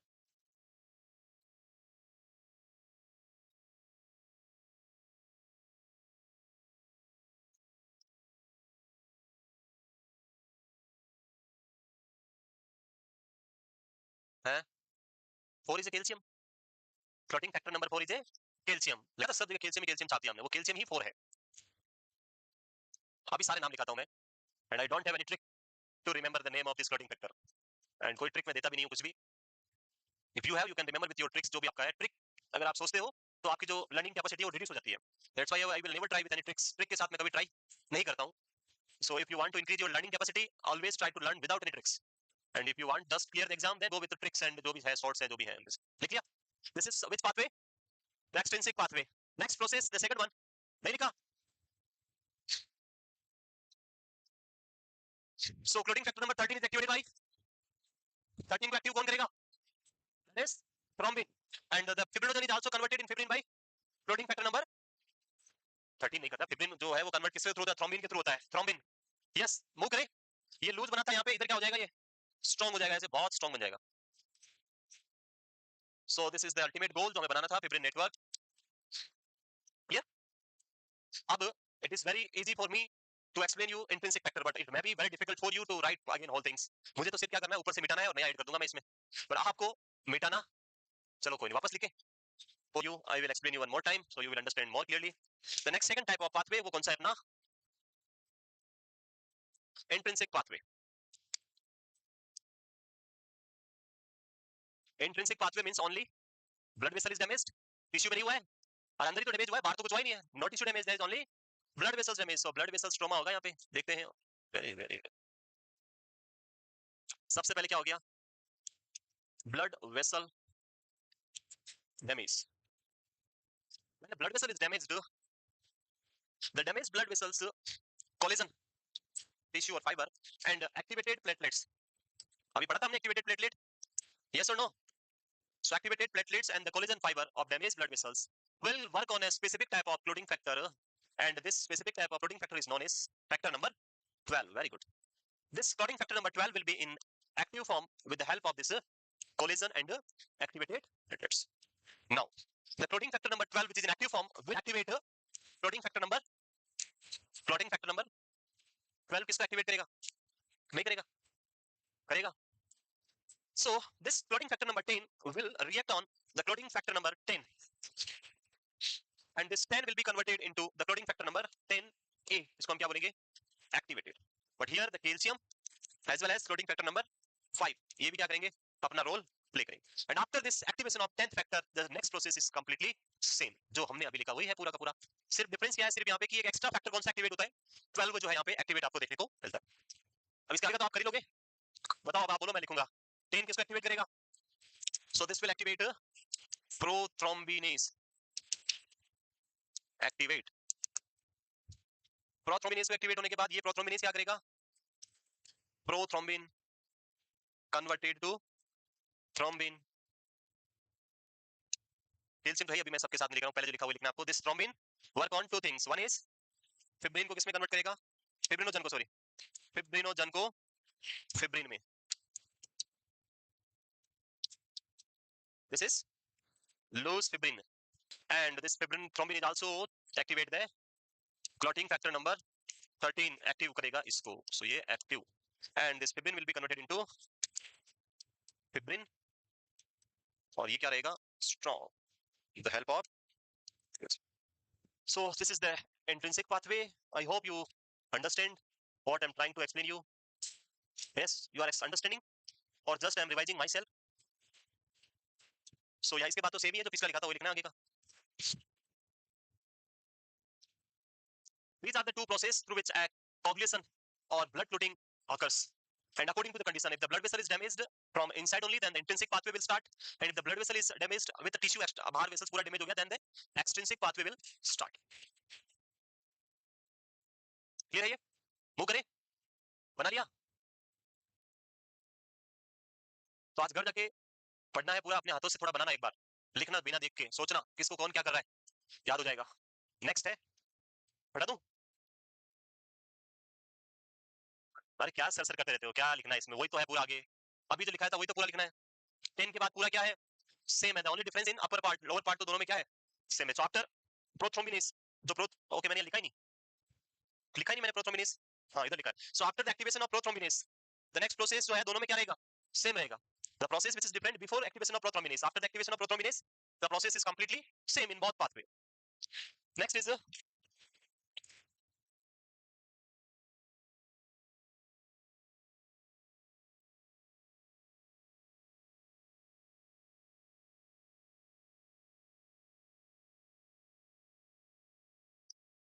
सो ब्लड कोगुलेशन और जो हेमोस्टेसिस हमने बात किया, मेनली कितने प्रोसेस थे, कितने प्रोसेस पढ़े? There are three process for the haemostasis. One is vascular spasm, second one is platelet plaque formation, and third one is blood coagulation or clotting. vascular spasm important role था vessel spasm के लिए, two specific chemical, the thromboxane and the serotonin, which is produced by activated platelet, and vessel will constrict and blood will reduce to decrease हो जाएगा आपका amount वहाँ पे. After this process, the second process, that is platelet plaque formation. In platelet plaque formation, first one is platelet adhesion, and it is occurs due to the damage part जो है platelet को वहाँ पे क्या करेगा, अपने पास adhere कर देगा, चिपका देगा, stick करके. The second process, the platelet release reaction. After adhering on the collagen fiber of damaged tissue or damaged vessel, the platelet will form many projection. That projection activate the other platelet as well as produce which substance, ADP, that is a sticky material. And because of this sticky material, platelet will get stick on other platelet and they will form a aggregation of platelet, which is known as platelet aggregation. Third process. These three processes combined known as platelet plaque formation. After this, next is coagulation of blood or blood clotting. Two main pathway: extrinsic pathway and intrinsic pathway. Extrinsic pathway when tissue trauma is there. Intrinsic pathway when the blood trauma, blood vessels trauma is there. In extrinsic pathway, the tissue trauma will help you with release of tissue factor. पता है अभी? And in blood trauma, the collagen fiber and activated platelet will help you to start the process. And then we already discussed about the complete whole pathway of your clotting. Clear your clotting hemostasis. Next move करें. Next is coagulation of blood. So ये line नहीं लिखनी आपको. When blood is shed out or collected in a container, it loses its fluidity and become a jelly-like mass after few more. नहीं लिखना है. ये गलत लिखा हुआ है यहाँ पे. क्या ये? कुछ नहीं लिखना है. आपको coagulation के लिए क्या चाहिए? Number of blood clotting factor are 13, but one is absent. The sixth number is absent. So total number कितने हैं? होते तो 12 ही है blood में, पर real number exact पूछे तो कितना आंसर देना है? So real अगर blood test करेंगे और वहां देखेंगे तो कितने मिलेंगे आपको? 12 मिलेंगे, but होते कितने? 13. Why it is 13? Because one clotting factor is absent and the number of that is 6. And these the 6 number blood clotting factor is absent. And these are the clotting factor. अरे clotting factor number 13 होती है, लिखना है बस. क्या लिखना है? मैं ऊपर वाला लिख रहा हूँ, ऊपर कुछ नहीं है उसका मीनिंग. तो कल पूरा हेमोस्टेसिस पढ़ के आना है और ब्लड सेल्स पढ़ के आना है. In at any point if you have any doubt you can ask, पूछ सकते हैं आप, फिर टेस्ट में क्वेश्चन आएंगे, फिर आप नंबर अच्छे लाओगे, फिर बाद में प्राउड होगा। इससे अच्छा है कि आप कल क्या करें, डाउट जो भी है वो पहले ही पूछ लें। यस, तो कल पढ़ के आएंगे अच्छे से haemostasis and blood cells to 3 cell है। बाकी डिटेल में मैं और पढ़ाऊंगा कल आपको the very important blood grouping, ABO system and Rh system and genetic determination of blood grouping, कैसे ब्लड ग्रुप बनता है आपका, एंड उसके बाद में जो भी आगे और कुछ होगा देखते हैं। तो ये लिख लिया। नेक्स्ट नंबर नेम तो सब पता ही होंगे आपको। Number 1 is fibrinogen, prothrombin, tissue factor, thromboplastin, calcium, लेवाइल फैक्टर। एब्सेंट है 6-1, ये एब्सेंट नाम नहीं है, इट्स एब्सेंट है, नहीं है ब्लड में पर होता है, 6 होता है पर एब्सेंट है। 7 is stable factor, anti haemophilic factor, Christmas factor 9th, 10th is Stewart factor, plasma thromboplastin, antigen factor, 12 is Hagman factor, and the last 13 is the fibrin stabilizing factor. अभी किया था हमने stabilization, लूज को strong किया था with the help of 13. So these 13 clotting factor in your blood.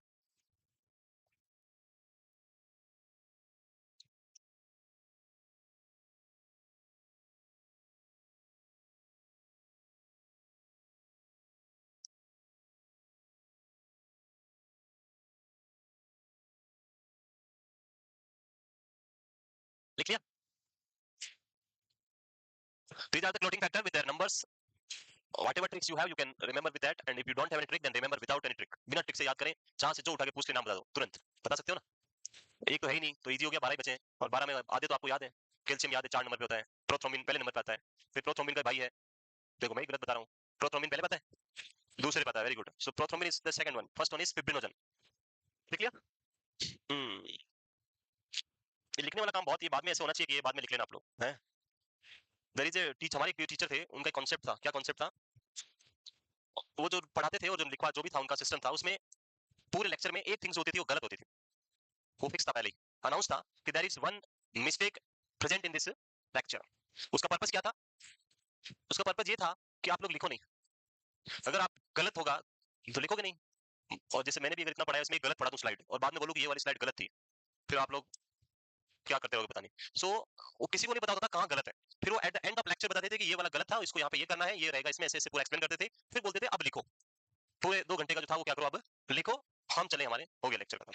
सो बहुत सारे ऐसे तरीके होते हैं, आपके ऊपर भी इंप्लीमेंट करने चाहिए, क्योंकि आप लोग भी मानते नहीं हो, कभी कभी तो मैं गलत लिख भी देता हूँ, पता है, I have an option to correct very easily, ऐसे करते होता है, आपके पास ऐसा ऑप्शन नहीं है, तो ऐसे पहले क्या करना है, समझना है, लिखा हुआ कहीं काम नहीं आता है, अगर आपने समझ लिया तो फिर लिखने की जरूरत ही नहीं है।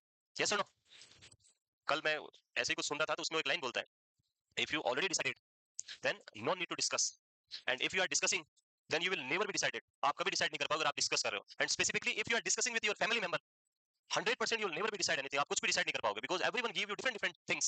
सो लाइफ में या तो डिस्कस नहीं करना है, अगर आपने पहले डिसाइड कर लिया तो फिर किसी को बताना नहीं, कर दो, एंड डिस्कस कर रहे हो तो फिर लाइफ में देख लो कभी डिसाइड कुछ नहीं हो पाएगा। पता है 12th हो गया, क्या करें, पापा बोल रहे हैं ये बनो, मम्मी बोल रही है, वो बोल रही है, वो बोल रही है, मैं क्या करूं, पढ़ना तो मुझे है, तुम सबको ये करना है। सो अपने आप को डिसाइड कर लो क्या करना है। एक और ऐसा था, एक होता है इजी, जानते हो, एक होता है राइट, आपको जो राइट लगता है कि सही लगता है, ये करना सही है, वो कभी इजी नहीं होता है, और जो आपको इजी लगता है वो कभी राइट नहीं होता है, दोनों एक दूसरे से मिले हुए हैं, आपको लग रहा है ये बहुत इजी है, वो आपके लिए कभी राइट नहीं होगा, और जो सही है वो कभी इजी नहीं होता। इसलिए देख लो अपनी कंडीशन के अकॉर्डिंग कि आपको क्या करना है, इजी वाला करना है या सही वाला करना है, दोनों में डिफरेंस होता है। मूव करें आगे।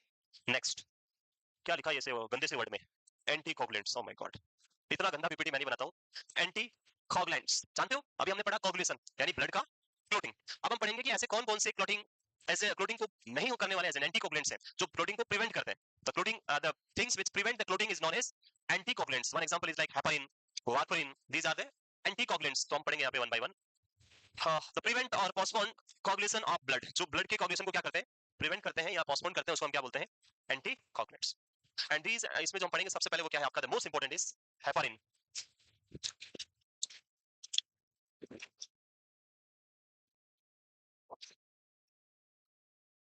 I will give you the MCQ in test from starting of the blood to last this hemostasis. अभी जो मैं पढ़ाऊंगा एंटीकोगुलेंट्स, एंड कल जो पढ़ाऊंगा वो मैं उसमें नहीं दूंगा टेस्ट में। अभी तक जो पढ़ाया हेमोस्टेसिस तक वो आपको क्या करना है, पढ़ना है, डे आफ्टर टुमारो आपका टेस्ट होगा उसके लिए, तो आपके लिए थोड़ा और कम कर दिया मैंने, अब नंबर और ज्यादा आना चाहिए। नेक्स्ट क्या है ये, हेपारिन, वेरी गुड। सो हेपारिन और ब्लड थिनर्स, ये एक वाइल है जो आप देख रहे हैं। वाइल की बात करें तो वाइल के ऊपर बहुत सारी इंफॉर्मेशन होती है, देखा ही है।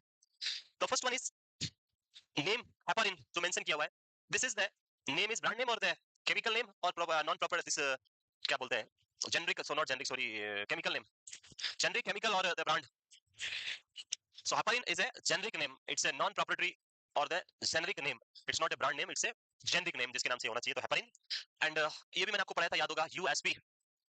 This USP is an indication that this drug is manufactured with the help of United States Pharmacopoeia book. तो USP United state pharmacopoeia book है, वहां से इसका फॉर्मूला लिया गया और उसके थ्रू हमने क्या किया, ड्रग को बनाया. ये किसी भी कंट्री में सोल्ड होगा पर इस पे क्या लिखना होगा, यूएसपी लिखना होगा. यूनाइटेड स्टेट फार्माकोपिया से बनाई. अगर ये इंडियन से बनाई होती तो आईपी लिखा होता, ब्रिटिश से बनाई तो बीपी लिखा होता, अमेरिका से बनाई तो एपी लिखा होता. सो अलग अलग कंट्रीज का अपना बुक होता है, उसका नाम इस पे मेंशन करना मस्ट होता है. द नेक्स्ट थिंग जो यहाँ पे लिखा हुआ है, जो इसके अंदर मेंशन है, वो है इसकी strength. This vial contain 2 ml and in 2 ml कितने यूनिट्स है, 2000 यूनिट्स पर 2 ml, यानी पर 1 ml कितने यूनिट्स है इसमें, 1000 यूनिट्स पर ml. सो ये स्ट्रेंथ ये इंपॉर्टेंट होती है जब आप इन्फ्यूजन, जो हमने कैलकुलेशन पढ़ा था, वो कैलकुलेट करना होता है, तब आपको ये पता होना जरूरी होता है. Next thing, heparin is always prescribed in units.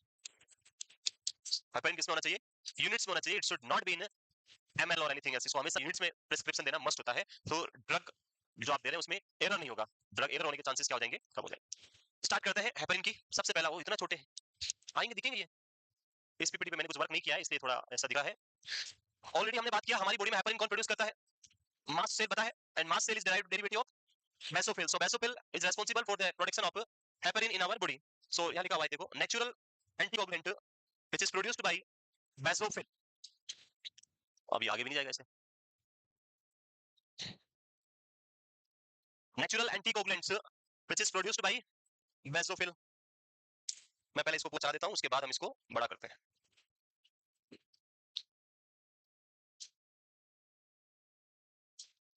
It works by decreasing clotting ability of blood. कैसे वर्क करता है, तो ब्लड की क्लोटिंग एबिलिटी क्या करता है, कम करता है. कब इंडिकेटेड है, जब आपको ब्लड क्लोट नहीं करना है, like in case of cardiac problem और in case of respiratory issue, brain issue. During surgery आप दे सकते हैं, डायलिसिस कंडीशन में दे सकते हैं, कार्डियक सर्जरी में आप यूज कर सकते हैं. डीप वेन थ्रोम्बोसिस, डीवीटी की बात करें वहां पे. And it is also safe in pregnancy. Why, because this heparin molecular weight is very low. Very good, आप लोग पता नहीं कहां पहुंच जाते हो.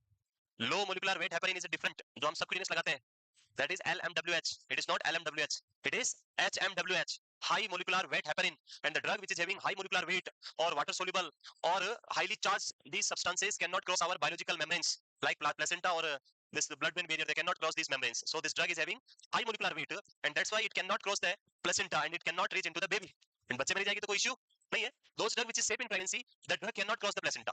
जो pregnancy में safe है वो drug कौन सी होती है, जो placenta को cross नहीं कर सकती है वो सारी safe है, और जो placenta को cross करके जा सकती है वो सारी क्या है, unsafe. Clear? Contraindication in case of hemorrhagic stroke, in case of bleeding, or if you are already giving any type of other heparin, then you should not mix with other type, two types of heparin together. So heparin और aspirin never given together. दोनों ही type के जो substances है, अगर हम heparin की बात करें तो ये भी एंटीकोगुलेंट है, और एस्पिरिन की बात करें तो ये भी क्या है, it's also type of anticoagulant. Aspirin के बारे में सन पढ़ा है कार्डियक में, नहीं पढ़ा है तो फिर हम पढ़ेंगे. पढ़ा नहीं पढ़ा, पढ़ा दिया. कौन सा काम कैसे काम करता है एस्पिरिन, मैकेनिज्म ऑफ एक्शन, किसको ब्लॉक करता है. Aspirin is antiplatelet drug. It's a antiplatelet drug. It prevent the platelet aggregation, जो हमने अभी पढ़ा था, platelet plug formation. So aspirin prevent the platelet plug formation. So if you are giving heparin and aspirin, aspirin will prevent the platelet plug formation and heparin will prevent the clot जो coagulation हमने पढ़ा था उसको block कर देगा. And दोनों की वजह से बॉडी के अंदर थोड़ा सा भी कट लगा, if you have a minor injury you will have a severe type of bleeding. So you will never give both drug together, aspirin और heparin. Clear है? वो करें. The next class.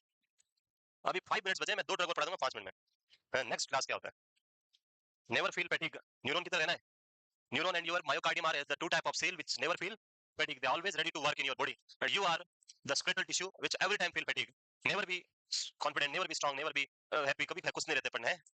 चलो next आगे. बस सर बस करो. Root. So if you are giving a low molecular weight heparin, it can be given subcutaneous, and if you are giving the high molecular weight heparin, it can be given IV, intravenous.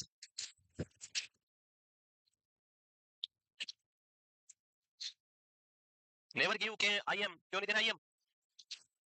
अगर इसका answer भी नहीं आ रहा है तो फिर आपका कुछ नहीं हो सकता. अभी बोला मैंने इसका क्या है, मॉलिक्यूलर वेट हाई है, it can not cross the membrane. So tissue में क्रॉस नहीं कर सकता है. फिर पर्सन ऐसे ही चलेगा और आपको गालियां निकालेगा, पता नहीं कौन सा इंजेक्शन लगाया मैंने. और उसके बैलेंस बनाने के लिए क्या करना है, should give injection on both buttocks, so person will move like this and will have accurate balance on both buttocks. So it will not get absorbed from the tissue because of the high molecular weight, and it will cause hematoma formation. Right? That's why it should not be given intramuscular IM. Causes, ये causes क्या causes लिखा है? Metabolic acidosis, ये कुछ ये वाला नहीं लिखना है अभी आपको. I will clear it. मैं इस थोड़ा स्लाइड को थोड़ा अच्छा और बनाऊंगा, क्योंकि मुझे इसमें एक और पॉइंट ऐड करना है. The mechanism of action of heparin, how it is decrease the clotting ability. Then उसके बाद ये पढ़ेंगे, अब इसके बीच का कट गया. So we'll discuss the remaining part in heparin, the mechanism of action, how the heparin is working in your body. In detail पूरा बनाएंगे हम चार्ट, और फिर पढ़ेंगे abnormalities जो है और उसके causes जो भी है. तो आज के लिए बस यहीं तक. Thank you. Yes. क्या है लाओ?